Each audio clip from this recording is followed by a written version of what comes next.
আসসালামু আলাইকুম। গল্প দ্য সাইলেন্ট ভ্যানর, লেখনীতে ডাইনামিরস লাকি।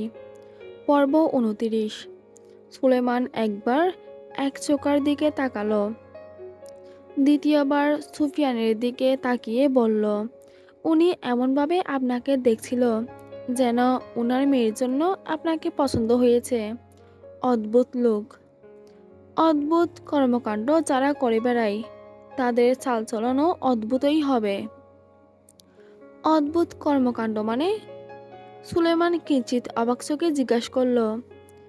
সেসব জেনে তোর লাভ কি? বাদ দে। বদরু, হাবলু, লাল মিয়া ওরা কোথায়? ওরা সেই সকালে খেতে আসছে, কাজ করছে।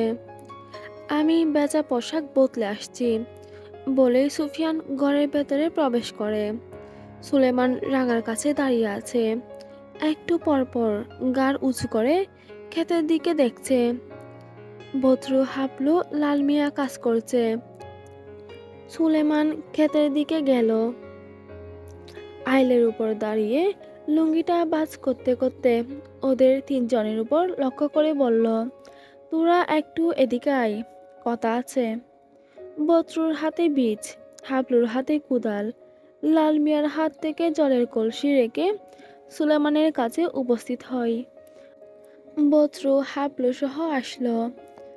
লাল মিয়া লুঙ্গি কাঁচা দিতে দিতে বলল, তোরে যে কাজটা দিয়েছি পারছো সম্পূর্ণ করতে? সুলেমান নত চোখে বলল, সুফিয়ান আমাদের তো ভালো পথে আনতে চাইছে, চুরি ডাকাতি ছেড়ে হালাল কাজে উৎসাহিত করছে। উনি তো খারাপ কিছু করছে না, তাহলে ওনাকে শুধু শুধু মারার দরকারটা কি? লাল মিয়া ক্ষিপ্ত হয়ে দাঁতের দাঁত চেপে বলল, দূর, কিসের ভালো কাজ? এসব ক্ষেত কামারে কাজ করে কয় টাকা পাই? এতদিন চুরি করলে মেয়ালা টাকা আয় করতে পারতাম। উনি আমাদের ভয় দেখায়, এদিক সেদিক করলে জমিদারের কাছে বিচার দেবে। তার আগে ওনার বিচার আমরা করে ফেলি, চল। বদরু আপত্তি কণ্ঠে বলল, দেখ, উনি তো আমাদের সাথে খারাপ কিছু করছে না, শুধু শুধু ওনাকে মারবি কেন? দরকার হয় আমরা তাকে বলি আমরা আর কৃষিকাজ করব না। লাল মিয়া বলল, তোর কি মনে হয় তুই এত সহজে ওনার থেকে পার পাবি? উনি এত সহজে আমাদের ছাড়বে না, আমাদের ব্যবহার করছে। তোরা এখনো এসব বুঝলি না। হাবলু বলল, আমারও এটাই মনে হয়। উনি আমাদের ব্যবহার করছে, আমাদের দিয়ে ওনার কাজ হাসিল করছে। এখন যদি আমরা বলি আপনার কাজ করব না, তবে উনি জমিদার বাবুর কাছে নালিশ করবে।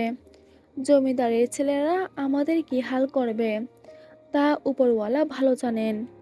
লাল মিয়া পানের পিক ফেললো ক্ষেতের মধ্যে, বলল, জমিদারের ছেলেরা আমাদের ধরতে পারলে আস্ত রাখবে না।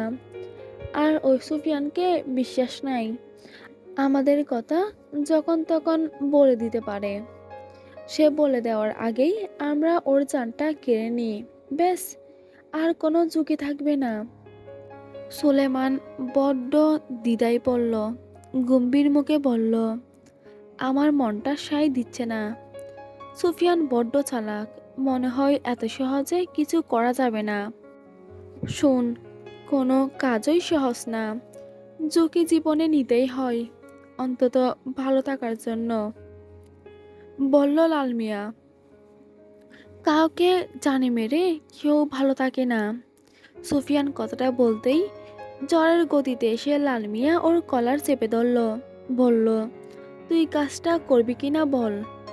ভেবে দেখ, চুরি ডাকাতি করে কত টাকা আয় করতাম, আর এখন? সুলেমান বলল, কিন্তু এই কাজ কিভাবে করব? বদ্র ফিসফিসিয়ে বলল, আমার কাছে একটা বুদ্ধি আছে। সুফিয়ানের দাড়ি বড় হয়েছে বলবি, তুই একটা পাত্রে জল নিয়ে তার মুখখানা নিজেকে দেখতে বলবি, বলবি আপনার সহ্য দরকার।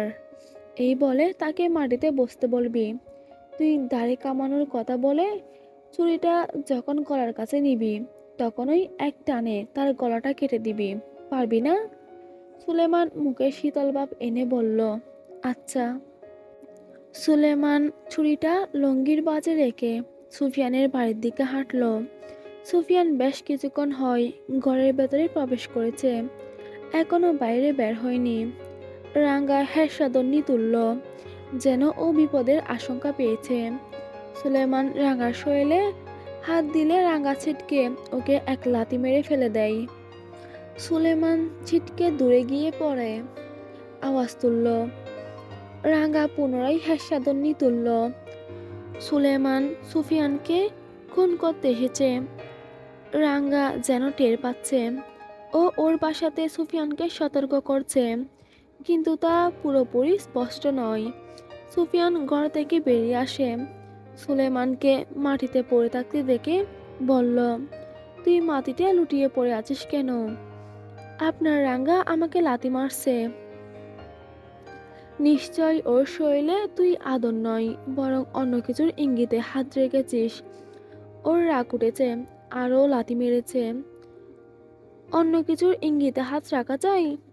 সুলেমান মাটি থেকে উঠে দাঁড়ালো। হুম, রাখা যায়।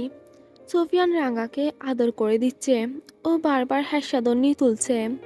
সুলেমান তাকে হত্যা করতে এসেছে। সুফিয়ানকে বোঝাতে চাইছে, কিন্তু পারছে না। সুফিয়ান ওকে আদর করলে এক পর্যায়ে রাঙ্গা শান্ত হয়। সুফিয়ানের পরনে সাদা রঙের পাঞ্জাবি, চুলগুলো আর বড় নেই, বাপরি চুলগুলো কেটে ছোট করে ফেলেছে।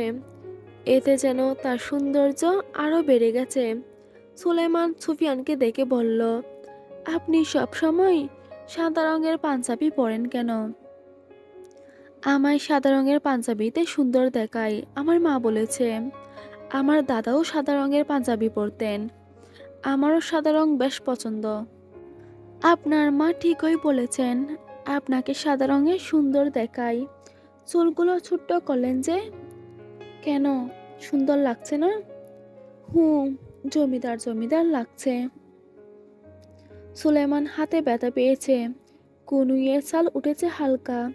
ক্ষত স্টানটা দেখতে দেখতে বলল, কোথাও যাচ্ছেন?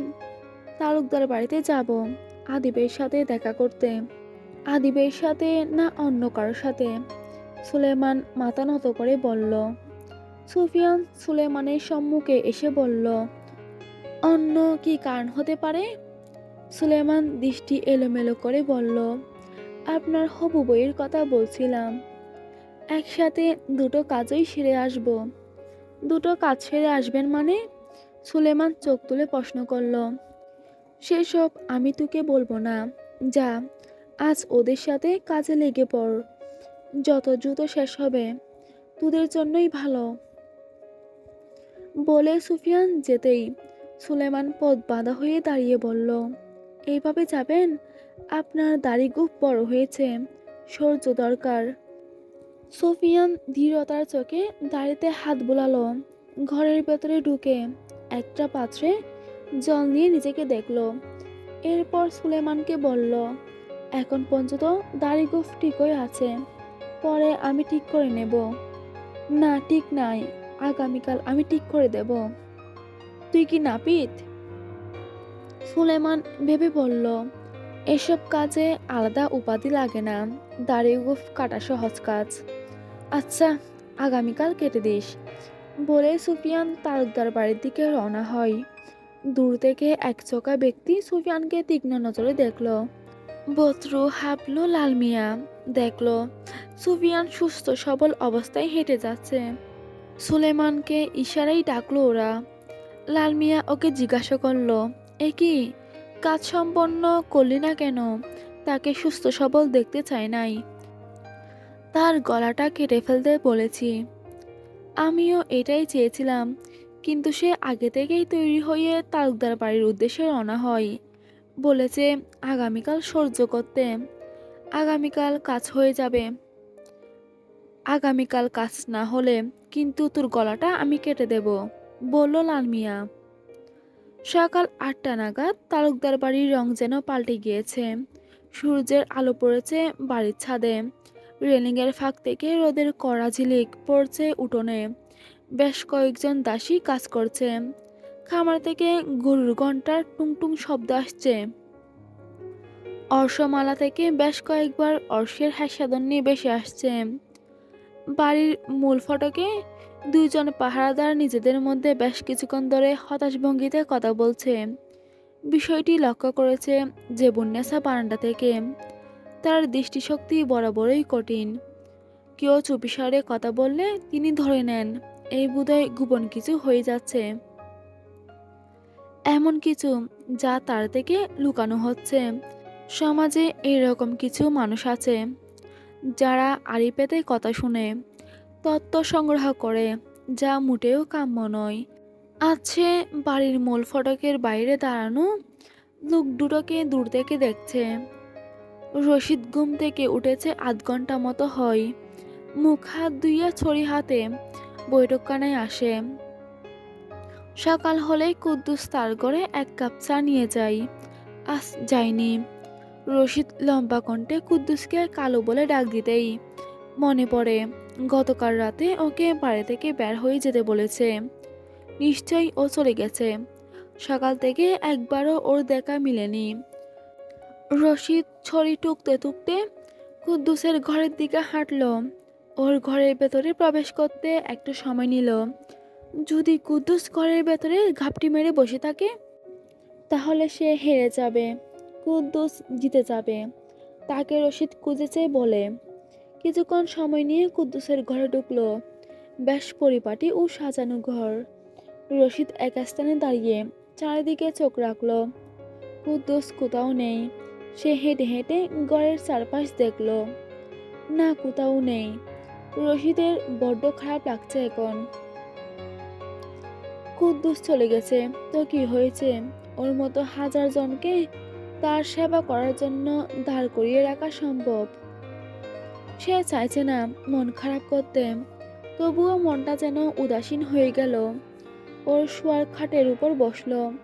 ভাবলেশীনভাবে বলল, কালু রে, তুই আমায় সত্যি ফেলে রেখে গেলি। আমি তো তোকে একটুই বকাঝকা করতাম, তাই বলে ছেড়ে চলে যাবি? রশিদ থেমে যায়। রূপর ছড়িটা মাটিতে বারবার ঠুকছে। এদিক ওদিক তাকাতেই দেখল কুদ্দুসের বালিশের নিচে সাদা পৃষ্ঠার মতো কিছু একটা। রশিদ বলিষ্ঠ হাতে পৃষ্ঠাটা বের করলো। ভাঁজ করলো। দেখলো চিঠি। নিশ্চয়ই কুদ্দুস লিখেছে। কুদ্দুস অল্প স্বল্প পড়াশোনা শিখেছে, লিখতেও শিখেছিল।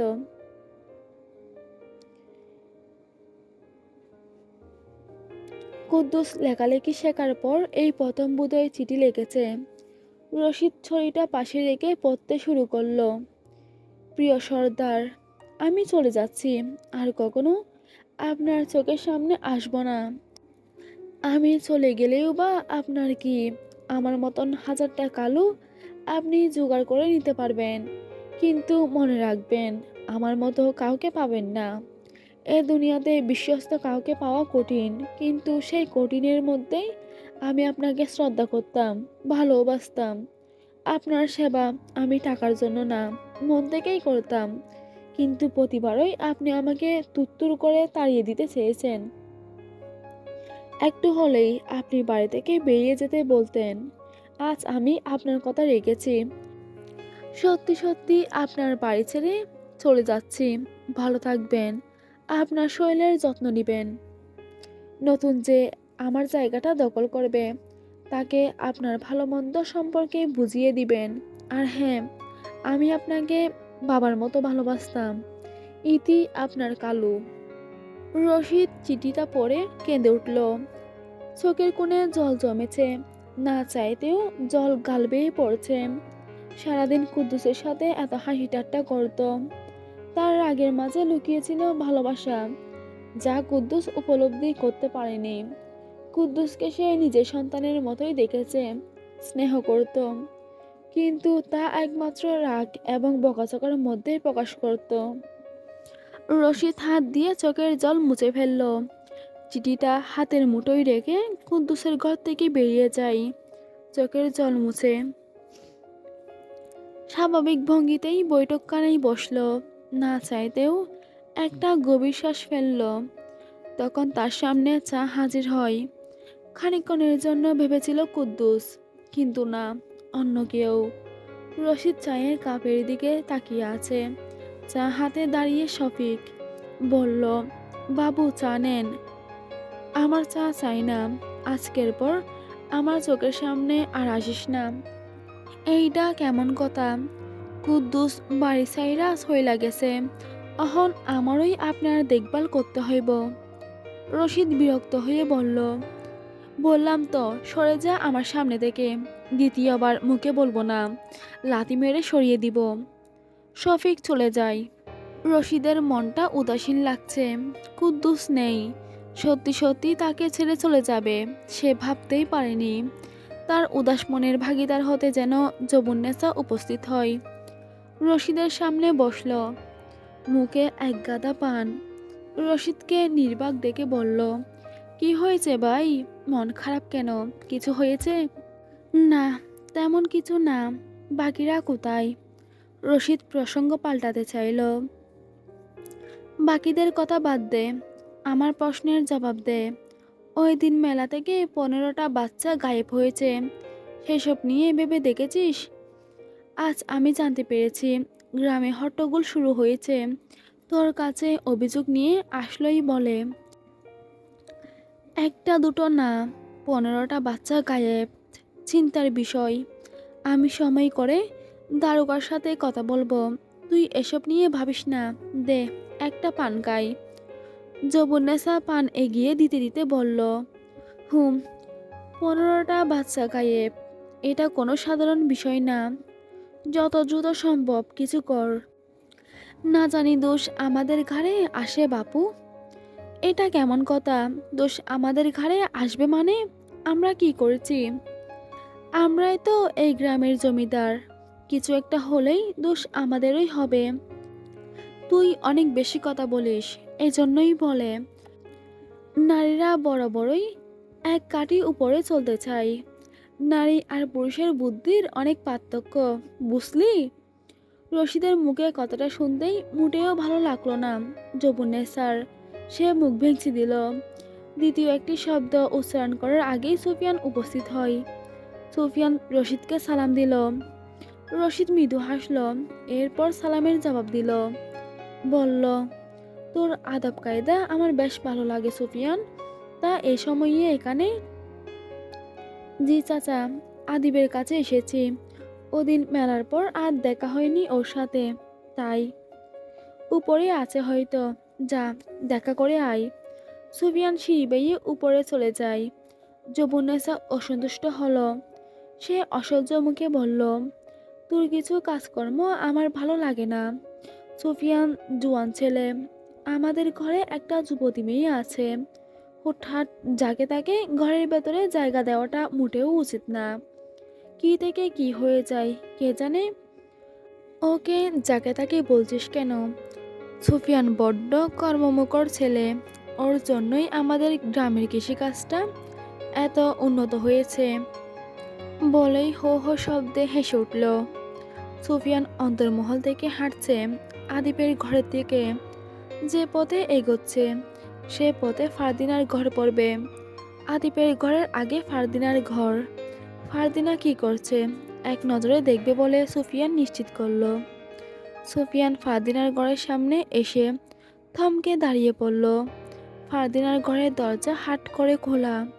সুফিয়ান উকিঝুঁকি না মেরে সরাসরি দরজা সম্পূর্ণ খুলে ফেলল। ফারদিনা বিছানায় আধশোয়া অবস্থায়, পরনে কালো রঙের শাড়ি। শাড়ি এমনভাবে পরেছে তাতে ফারদিনার আবেদনময়ী অঙ্গ দেখা যাচ্ছে। একজন পুরুষকে আকৃষ্ট করার জন্য এরূপ অভিব্যক্তি যথেষ্ট। তার মুখে উজ্জ্বল হাসি। একা একা কেউই হাসে না, তার হাসির পেছনে নিশ্চয়ই কোনো কারণ থাকে। সুফিয়ান বাদিকে হালকা তাকিয়ে দেখল আসমাত ছবি অঙ্কন করছে, ফারদিনার ছবি। আসমাত ফারদিনাকে একটু পরপর নির্দেশনা দিচ্ছে আর সে সেভাবে শৈলকে ঠিকঠাক করছে। সুফিয়ান এক ঝটকায় ঘর থেকে বেরিয়ে যায়। তাকে ফারদিনা বা আসমাত কেউই দেখেনি। সুফিয়ানের পছন্দ রাগ উঠছে। চোখ বড় বড় হয়ে গেছে তার। চোখের পাতা যেন থরথর করে কাঁপছে। চোখের মনি সংকুচিত হয়ে গেছে। চোখ দুটো লাল হয়ে গেছে মুহূর্তেই। কোন দিকে যাবে ঠিক বুঝতে পারল না। দিক বিদিক হারিয়ে ফেলল যেন। নিজেকে কিছুক্ষণের জন্য শান্ত করে আদিবের ঘরের দিকে গেল। আদিব ঘরে নেই। একজন দাসী জানিয়েছে আদিব ছাদে। সুফিয়ান ছাদে গেল। আদিব শান্তভাবে দাঁড়িয়ে সিগারেট ফুঁকছে। সুফিয়ানের পায়ের আওয়াজ পেয়ে তাকালো। সুফিয়ানকে দেখে মুখের কোণে হাসি এনে বলল, তুই এসেছিস, ভালো হয়েছে। আমি আজকে তোর কাছে যেতে চেয়েছিলাম। নে সিগারেট টান। সুফিয়ান সিগারেট নিতে চাইল না, কিন্তু মাত্রই যে দৃশ্য সে দেখেছে তার জন্য সে মোটেও প্রস্তুত ছিল না। মাথা ঠান্ডা করার জন্য সিগার দরকার। হাত বাড়িয়ে আদিবের থেকে সিগারেট নিল। বলল, সেদিন নূরজাহানের সাথে দেখা হয়েছে? আদিব দীর্ঘশ্বাস ফেলে বলল, হয়েছে। ভেবেছিলাম খুব সুখেই আছে, কিন্তু কিন্তু কি? ওর স্বামী একজন যোদ্ধা ছিল, শুনেছি যুদ্ধে মারা গেছে। সান্ত্বনা দিসনি? আমি ওর প্রাক্তন হয়ে কি সান্ত্বনা দিতে পারি? তোর পথ ফাঁকা, বিয়ে করে নে। কি বলছিস এসব তুই? আব্বা জানতে পারলে শেষ করে ফেলবে আমাকে। একজন বিধবা নারীকে বিয়ে করা তিনি কখনোই মানবেন না। ভালোবাসা ভালোবাসাই হয়। ভালোবাসার মানুষটিকে যদি তার দুঃসময়ে সহায়তা না করে, তবে সে কেমন ভালোবাসার মানুষ? ভালোবাসলে নির্দ্বিধায় ভালোবাসতে হয়, টানাপোড়েনে ভালোবাসা হয় না। সুফিয়ান থেমে আবারও বলল, নূরজাহান বিধবা হয়েছে, সেটা তোর আব্বার সমস্যা, তোর না। তুই সংসার করবি, তোর আব্বা না। মনে রাখিস, একটি সম্পর্কে পূর্ণতা পেতে কষ্ট করতে হয়। এত বছর পর পূর্ণতা? আদিব কিঞ্চিত অসন্তোষ প্রকাশ করল। সুফিয়ান সিগারের দোয়া ছেড়ে বলল, ভালোবাসা সত্যি হলে বিচ্ছেদের হাজার যুগ পরেও পূর্ণতা আসে। পূর্ণতার কোনো মেয়াদকাল নেই। তুই বলছিস আমি ওকে বিয়ে করব? এটা ঠিক হবে? আর ও কি রাজি হবে? এই প্রশ্নটা আমাকে না, ওকে কর। ও যদি চাই, তবেই তোদের পূর্ণতা মিলবে। সুফিয়ান রেলিংয়ের সাথে হেলান দিয়ে দাঁড়ালো। আদিব তার মুখের দিকে তাকিয়ে বলল, তুই কাউকে ভালোবাসিস না? আদিবের প্রশ্নটা সুফিয়ানকে হঠাৎ করেই যেন সজাগ করে তুলল। এই প্রশ্নের জবাবে সে কি বলবে? সত্য বলবে, হ্যাঁ আমি একজনকে ভালোবাসি, আর সে ফারদিনা। বন্ধুর বোনকে ভালোবাসি শুনে ওর প্রতিক্রিয়া ঠিক কী হবে? নাকি মিথ্যে বলবে, না আমি কাউকে ভালোবাসি না? সুফিয়ান মিথ্যে বলতে চাইছে না। না, সে ফারদিনার ভালোবাসা নিয়ে ক্ষুদ্রতম মিথ্যেও বলতে চায় না। আদিব সুফিয়ানের জবাবের অপেক্ষা করে বলল, চুপ করে আছিস যে? হুম, একজনকে ভালোবাসি, নিজের থেকেও বেশি। কে সে? সময় হলে জানতে পারবি। তাকে নিজে করে পাওয়ার সম্ভাবনা আছে তো, না আবার আমার মতো অবস্থা হবে? যাকে ভালোবাসি তাকে নিজের করে পাবো না, এমনটা ভাবতেও কষ্ট হয়। সুফিয়ানের মুখটি যেন দুআশা হয়ে গেল। আদিব সুফিয়ানকে সান্ত্বনা দিয়ে কিছু বলতে চাইল, তখনই ছাদে ফারদিনা হাজির হয়। সুফিয়ান একবার ফারদিনার দিকে তাকিয়ে চোখ সরিয়ে নেয়। ফারদিনা আদিবকে বলল, ভাই, আব্বা তোমাকে এক্ষুনি ডাকছে। আদিব সুফিয়ানকে লক্ষ্য করে বলল, সুফিয়ান, আমার বোন নাকি আজকাল রাত বেরাতে ঘরের বাইরে বের হয়। প্রেমে পড়লো নাকি তুই জিজ্ঞেস করে দেখ। আমাদের কাছে তো কিছু বলে না। নে তোরা কথা বল, আমি আসছি। আদিব চলে যায়। সুফিয়ান মুখ ঘুরিয়ে তাকিয়ে রইল দূরে গাছের দিকে। ফারদিনা বেশ মোহময় কণ্ঠে বলল, জিলমিল তোমাকে দেখেছে। ও বলল তুমি ছাদের দিকে এসেছ। এসে দেখলাম আদিব ভাইকে। আমি মিথ্যে বলে তাকে পাঠিয়েছি। অনেক করেছ, এখন তুমি একা একা হাওয়া খাও, আমার কাজ আছে, যেতে হবে। বলেই সিগারটা ফেলে দেয় সুফিয়ান, যেন সবটুকু রাগ সিগারের উপর ফেলছিল। ফারদিনা বিস্ময়ে বলল, এরকমভাবে আচরণ করছো কেন? আমি কোনো অপরাধ করেছি? আমি তোমার সাথে কথাই বলতে চাই না, তোমার মুখও দেখতে চাই না। তাহলে আসলে কেন? চলে যাও। ফারদিনা কথাটা বলতে ছাদ থেকে যেতে চাইলো। ফারদিনা কিছুটা অবাক হলো। সে বলল, আর সুফিয়ান চলে যাচ্ছে? ফারদিনা দ্রুত সুফিয়ানের পথ আটকে দাঁড়ালো। বলল, কি হয়েছে? বলবে তো। আমি কোনো ভুল করলেও বলো। সুফিয়ান ক্রোধের হাতে ফারদিনার দুই কাঁধ স্পর্শ করে বলল, তোর চরিত্রে ঠিক নেই। বিদেশি ছেলের প্রতি তোর বেশ টান। উলঙ্গ হয়ে আসমাদের সামনে শুয়েছিলিস। কে জানে সবার আড়ালে তুই কি করিস। সুফিয়ানের চোখের দিকে ফারদিনা তাকাতে পারল না। জ্বলন্ত আগুনের মতো তাপ সুফিয়ানের চোখে ফুটে উঠল। নিকৃষ্ট বাসার জন্য ফারদিনা কান্না শুরু করলো। হাতের নখ কুটতে কুটতে বলল, আসমাত আমার ছবি অঙ্কন করছিল। আমি বলেছিলাম করতে। সে বেশ সুন্দর ছবি অঙ্কন করতে পারে। তুমি নিশ্চয়ই সেসব দেখে ফেলেছ। ফারদিনার কণ্ঠে কান্না, নাক লাল হয়ে গেছে। সুফিয়ান ফারদিনার কান্না সহ্য করতে পারছে না। তুই তুকারি ভাষা ব্যবহার করেছে। ফারদিনার কষ্ট হচ্ছে, সে মানতে পারছে না। রাগটা মাত্রাতিরিক্ত হয়ে গেছে। স্বীকার করল সে। ফারদিনা বলল, তুমি না চাইলে আমি আর কখনো তোমার সামনে আসবো না। বলে যেতেই সুফিয়ান ফারদিনার হাত ধরে টেনে নিজের বুকের সাথে জড়িয়ে ধরল। ফারদিনা তাতে ভাত ভাঙার মতো কেঁদে উঠল। সুফিয়ান ফারদিনাকে শক্ত করে জড়িয়ে ধরে বলল, মাফ কর মেয়ে, তোমাকে ওই রকম অবস্থায় দেখে আমার মাথা ঠিক ছিল না। তোমার কান্না আমার হৃদয়ে ছুরির মতো আঘাত করে। ফারদিনা কান্না থামিয়ে বলল, তুমি এখান থেকে আমাকে নিয়ে চলো, অনেক দূরে, দুজনে চলে যাই চলো। দুর্ভাগ্যবশত সুফিয়ান ও ফারদিনার অন্তরঙ্গ মুহূর্তের দৃশ্য দেখে ফেলে বাড়ির নতুন কাজের লোক শফিক শফিক হাঁ করে তাকিয়ে রইল। শফিক ছাদের মূল দরজার কাছে দাঁড়িয়ে আছে। শফিক দেখল ছাদের দিকে রায়ান আর সায়েম বেশ দ্রুত পায়ে হেঁটে আসছে। শফিক খুশি হলো।